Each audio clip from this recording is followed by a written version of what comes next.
دادا آسان الفاظ میں کربلا کی سٹوری ہے کیا؟ بیٹا عام الفاظ میں بتاؤں تو امام علی مقام نے یہ دیکھا کہ یہ جو شخص حکمران بن کر بیٹھا ہے وہ اس گدی کے لائق نہیں ہے، میرٹ پر نہیں ہے، تو انہوں نے آزادی رائے کا اظہار استعمال کرتے ہوئے لوگوں کو بتانا شروع کیا۔ لیکن حکمران نے یہ دیکھا کہ چونکہ امام علی مقام بہت انفلوئنشل ہیں تو ہو سکتا ہے کل کو میری گدی کو خطرہ ہو جائے، کوئی بغاوت ہو جائے، تو اس نے امام کو دو آپشنز دی کہ یا تو میری بیعت کر لیں یا پھر موت کو تسلیم کر لیں۔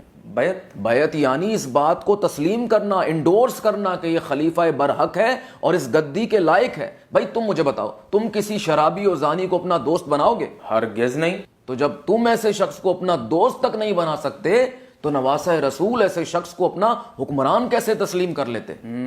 لیکن دادا اگر وہ بیعت کر لیتے تو ایک بہت بڑی ٹریجڈی ٹل نہ جاتی؟ ہاں بیٹا یہ بات تو ٹھیک ہے، ایک بہت بڑی ٹریجڈی ٹل جاتی، لیکن ایک دوسری ٹریجڈی شروع ہو جاتی۔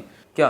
قیامت تک کا مسلمان یہ کہتا پھرتا کہ جب نواسہ رسول نے ظالم حکمران کے آگے گھٹنے ٹیک دیے تو پھر ہم کیوں ظالم و جابر حکمران کے آگے کلمہ حق کہیں؟ تو امام علی مقام نے اس ایکسکیوز کا دروازہ ہمیشہ ہمیشہ کے لیے بند کر دیا، اور آنے والے حکمرانوں کے لیے بھی ایک رستہ بند کر دیا کہ کل کو کوئی حکمران یہ نہ کہہ سکے کہ چونکہ میں اس گدی پر بیٹھا ہوں، جیسے تیسے بیٹھا ہوں، اب یہ مجھے خدا نے عطا کر دی ہے، لہٰذا اس کو بچانے کے لیے میں جو مرضی کرتا پھروں۔ دادا بہت سے لوگ یہ کہتے ہیں کہ اگر اللہ چاہے تو یزید کو معاف کر سکتا ہے۔ بیٹا اللہ چاہے تو وہ ہٹلر کو بھی معاف کر سکتا ہے، فرعون کو بھی معاف کر سکتا ہے، لیکن اس نے یہ طے کر رکھا ہے کہ حقوق اللہ تو میں معاف کر دوں گا، لیکن حقوق العباد میں تب تک معاف نہیں کروں گا جب تک وہ بندہ خود معاف نہیں کرے گا جس پر ظلم ہوا ہے۔ اور دادا بہت سے لوگ تو یہ بھی کہتے ہیں کہ یزید کو امام کے قتل کے بارے میں پتہ ہی نہیں تھا۔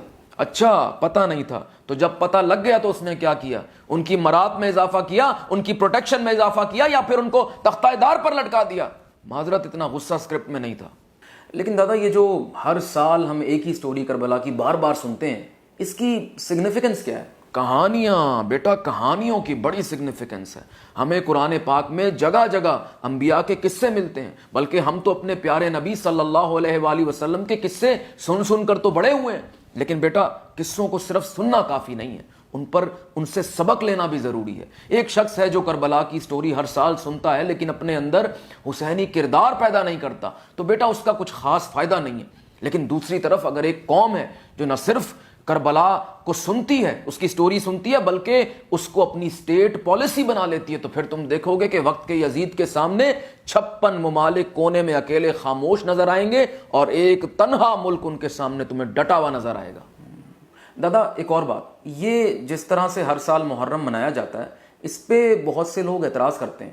دیکھو بیٹا ہر کسی کو اختلاف کا رائٹ ہے، کربلا کی سٹوری سنانے میں کوئی مسئلہ نہیں ہے، لیکن کس طرح سے سنائی جا رہی ہے اس میں اختلاف ہو سکتا ہے، ڈیبیٹ ہو سکتی ہے، لیکن تہذیب کے دائرے میں۔ یہ نہیں کہ تو کافر، تو مشرک، تو دین سے خارج، نہیں، شائستگی سے۔ اگر ہم صرف دو چیزوں پر فوکس کریں، ایک وہ آیت کہ اللہ کی رسی کو مضبوطی سے تھام لو اور تفرقے میں نہ پڑو، یعنی کیا مطلب؟ اپنی زندگی سے ہر وہ چیز مائنس کر دو جو ڈویژن کا باعث بنتی، اور نمبر دو وہ حدیث کہ تم میں سے بہترین وہ ہے جس کا اخلاق اچھا ہے۔ یعنی جب اختلاف کریں تو تہذیب کے ساتھ، شائستگی کے ساتھ، اور بیٹا کبھی بھی کسی کے مقدسات کی توہین نہیں کرنی، تو انشاءاللہ یہ مسئلے حل ہو سکتے ہیں۔